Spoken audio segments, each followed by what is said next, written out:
Hi guys, welcome back to my channel. My name is Anga, and if you're new here, I make random videos. So if you like this video, please don't forget to subscribe, give it a big thumbs up, and comment down below. So today I actually wanted to talk about mental health. So I have specifically suffered or been through a lot, like as far as my mental health. And I think almost everybody on planet have sort of had a roller coaster with that side of themselves. And obviously, sometimes it's dire, sometimes you can't move, you can't do anything. You literally, sometimes you have to like surrender, and the only way to get out of it is to ask for help. And sometimes you're able to get yourself to the brighter side of things. And whichever way is needed, whatever time, it's always advisable to seek help when you can. But I feel like also depression doesn't go away. Social anxiety doesn't go away. Like, I feel like it's like you have moments where you are better or you have a better handle on it. But I wouldn't say it's completely outside of the picture. So what I've done in the past 6-7 years is to develop habits for myself that allows me to function and still try to really have a happy life. Even though I have extreme social anxiety, my depression can usually gets bad to a point where it's like I get scared and everybody it's scary. So I'm gonna share just 5 of those habits. First one is to read. I know it's so cliche. How is reading going to help me?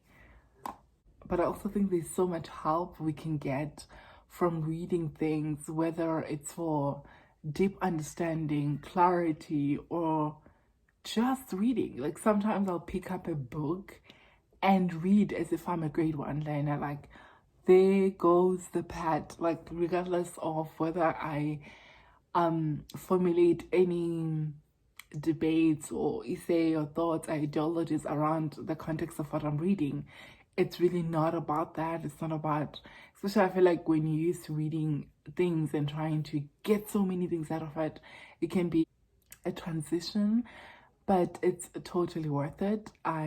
Sometimes it's just the reading, that's it. So the second habit that I've actually built is every morning I would typically write down things I need to do. So I would normally use productive apps and all of that. One that I use the most, I'd say, is probably Task and Todoist, and yeah, just apps like that. Helpful, especially when you, like, sometimes when a lot is going on here, you just need a clear direction of what you want to accomplish that day. Like, I could be like, okay, I need to go attend that class, I need to do this, I need to read this piece for my research, I need to read this piece for my class, I need to just write those things down.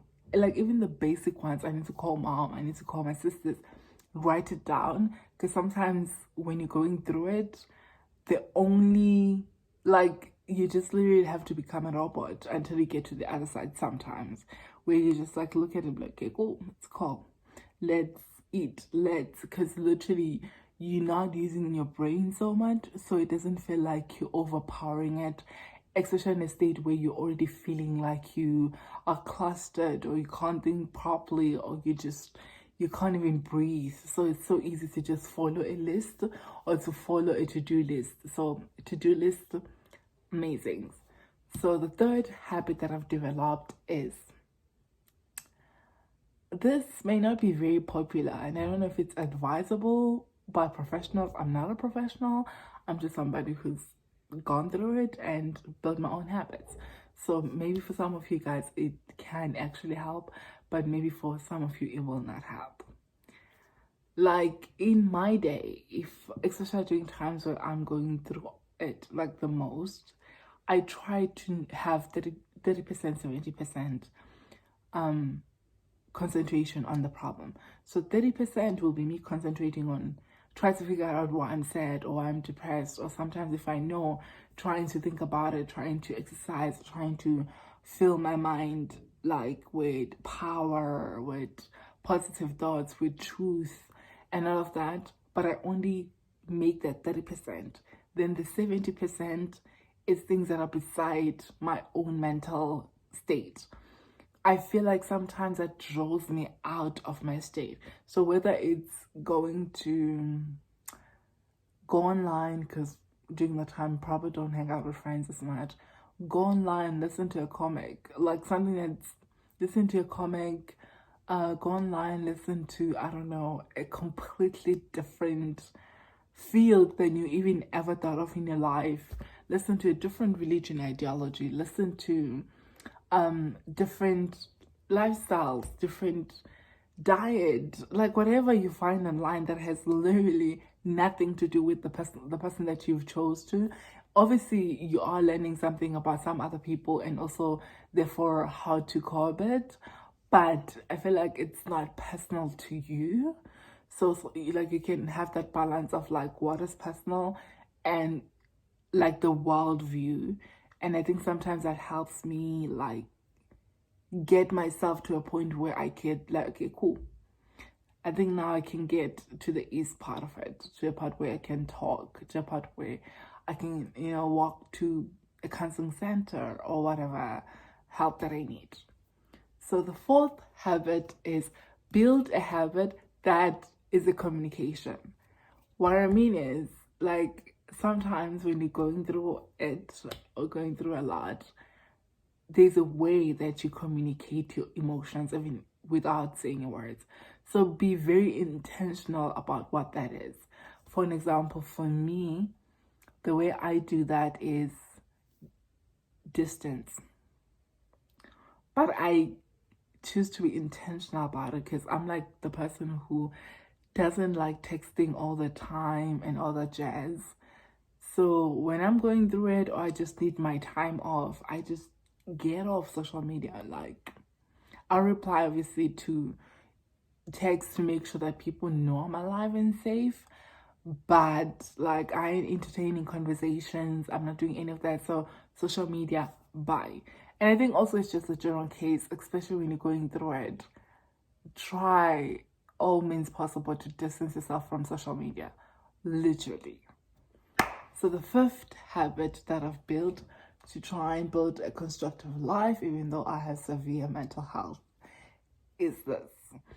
Okay, I've had depression, I've had it all. I'm not even gonna go through my diagnosis list. But I think for me, the everyday one that's more continuous is social anxiety. So I am not the person to first talk to people. I've been 5 years in uni. Probably everybody I know here, I know because I knew somebody who knew them. It wasn't me who just sat next to them like, hi. So because I know that for me is my weakness. Like I cannot for the life of me talk to strangers and be like, I mean I can talk to them in a human level, but like not in I'm not the person starting the conversation, I'm just answering questions and stuff. So in order to still maintain a social well-being, I do tend to cling on to my friends a little bit more, like as far as feeding off my social life. Like I'm probably not the person who's gonna be like, yeah, let's go hang out with other people. But when my friends create spaces like that, I jump into it. So I hang because I feel more secured and safe around my friends. So whatever social space they are, you know, creating, I know I'll feel a little bit more safe than me, I don't know, going to hang out with complete people that I don't know or someone from class or whatever. So try to find, also, I mean, I'm not saying nag people, but I'm just saying, and don't create codependency. It's not codependence. It's not like try to create it such a way that it's not that you can't do it without them. It's that you push yourself, that when they make an opportunity available, you take it in a way that you are willing to branch off there. Don't like create a codependency. It's like you only go out or you only take yourself out if your friends are doing something. Don't create that codependence. It will create anxiety.